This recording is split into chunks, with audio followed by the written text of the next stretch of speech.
qui sont présentés à la Galerie Format ont été faits par Alessandra Mauro. Il y a une partie donc qui est le noir et blanc, plutôt autour de la banlieue, le travail des années 50. Et puis une deuxième partie radicalement différente, qui a été exposée une seule fois pour l'instant à la Galerie Claude Bernard à Paris, et qui s'appelle Palm Springs 1960, et qui est une série de photos qu'il a faites en commande pour le journal Fortune en 1960, donc dans le désert du Colorado. Là, alors c'est absolument hallucinant parce que c'est... Enfin, si on voit ces photos-là, on pense à William Eggleston ou on pense à Martin Parr, mais on pense absolument pas à une photo de Doisneau, quoi. C'est de la photo colorée, saturée, assez satirique comme ça, mais une vision de l'Amérique de ces années-là, très drôle et absolument à l'opposé de l'autre partie de l'exposition. Je pense que mon père n'avait pas envie de nous attarder, de nous demander d'attarder notre regard sur le fond du décor qu'il savait être très noir. Il essayait toujours de détourner notre attention vers quelque chose, vers les instants heureux, les moments minuscules où on peut être irradié de joie ou simplement ressentir un petit bonheur.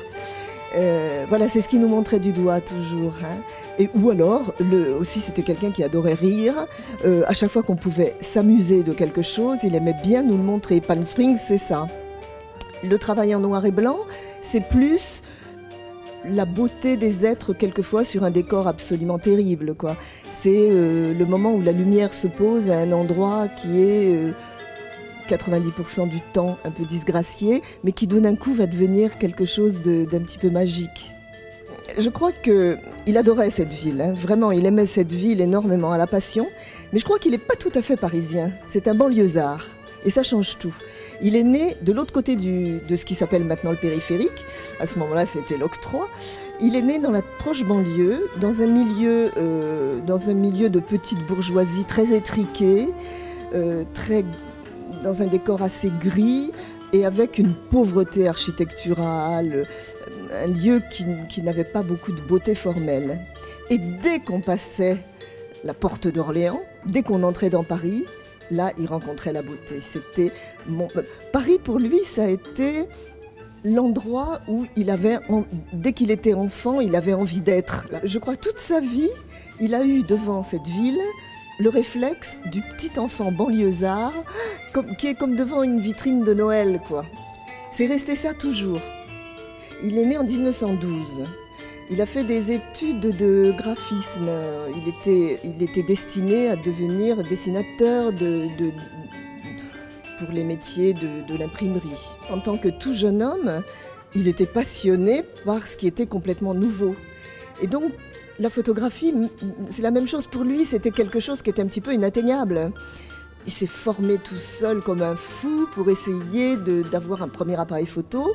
Et puis, il y a eu un déclic extraordinaire, c'est qu'il est entré à 18 ans dans l'atelier d'un photographe sculpteur très en vogue à ce moment-là, qui s'appelait André Vigneault, qui est très oublié depuis, mais qui est quelqu'un de très important dans l'histoire de l'art, je pense. Tout d'un coup, il a découvert le monde de l'image animée, mais aussi de la photographie.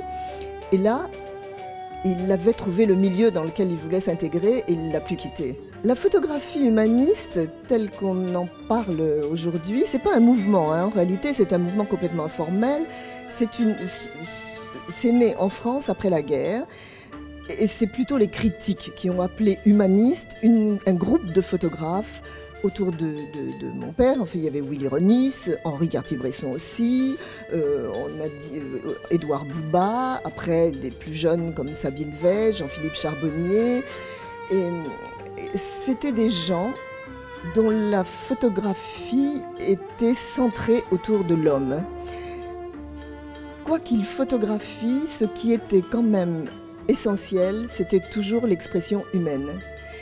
Et je crois que c'est explicable aussi par la période à laquelle ça se passe. C'est l'après-guerre, ce sont tous des jeunes gens et des jeunes femmes qui sortent d'une période quand même extrêmement dure et ils ont envie qu'il y ait un peu plus de douceur aussi dans le regard sur les hommes. Il y a toujours dans les photographies de mon père une espèce d'ambiguïté Parce que c'est un homme de spectacle. Ses meilleurs amis d'ailleurs étaient toujours des comédiens, des musiciens, des gens du spectacle, plus que des plasticiens. Et donc ce qu'il a envie, c'est de recréer, il parle toujours de son petit théâtre. Il y a même dans des photos qui sont absolument prises sur le vif, qui sont des instants volés comme ça, il y a toujours sa mise en scène à lui, l'idée que c'est un décor et l'idée qu'on est dans le réel aménagé, dans le faux vrai, que la vérité n'existe pas. Qu'on est toujours dans cette espèce de bascule à la recherche d'un univers qui est le nôtre. Et donc, il y a eu quelques images qui ont été faites en commande. Par exemple, la célébrissime photo du baiser de l'hôtel de ville est une photo qui a été faite en commande pour un journal, pour Life. Life avait commandé à mon père un reportage sur les amoureux qui s'embrassaient à Paris dans une grande liberté, ce qui semblait extraordinaire aux Américains en 1950. Et donc, il n'était pas question des gens en 1950 d'aller prendre à la volée des gens qui s'embrassent dans la rue. Donc il avait demandé à des jeunes comédiens qui étaient amoureux quand même. Ils voulaient toujours garder le vrai faux, le faux vrai. Et on gardait quand même quelque chose de la réalité. Hein. Mais ces deux jeunes comédiens du cours Simon, avec qui il s'est promené une journée entière et à qui il a demandé de s'embrasser dans Paris et ça. Puis il a fait des photos à la volée. Donc c'est une photo qui est fausse c'est une prise de vue aménagée. C'est une photo qui est vraie parce que le couple est quand même amoureux, parce qu'ils étaient quand même pris sur le vif, ils ne posaient pas, ils se promenaient et lui était plutôt caché et les photographiait. Mais il y a cette espèce d'ambiguïté l'amusait énormément. Et il ne s'en est jamais caché d'ailleurs. Moi, je suis très reconnaissante à Alessandra de Mauro d'avoir fait ces choix-là parce que je trouve qu'elle présente une exposition qu'il fait très bien comprendre, pour qui a envie de le saisir, hein, mais qui fait très bien comprendre qui il pouvait être. Il y a un grand écart là, dans cette exposition entre la drôlerie, l'humour, la satire, le côté un petit peu incisif comme ça d'un regard qu'il a pu avoir à Palm Springs avec ses photocouleurs, et puis la gravité, la solitude, l'empathie pour les gens qui ne sont pas nés avec une cuillère en or dans la bouche, la gravité des décors qui l'entouraient, cette espèce de réflexion comme ça qu'il pouvait avoir, très profonde sur la vie, sur ces décors. Puis surtout, quand on voit la date à laquelle ces photos ont été prises, c'est vraiment un moment où personne n'avait l'idée d'aller photographier cette banlieue un peu glauque. Hein. Donc on comprend vraiment bien à quel point ce jeune photographe était quelqu'un très en avance sur son temps. Donc je pense que cette exposition de la galerie Format remet un peu les choses à leur place. Là, on voit vraiment bien qui il est.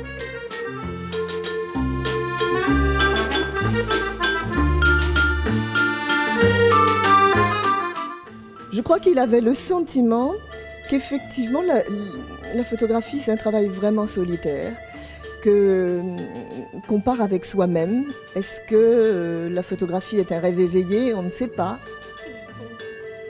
À nous de le décider en regardant ces images.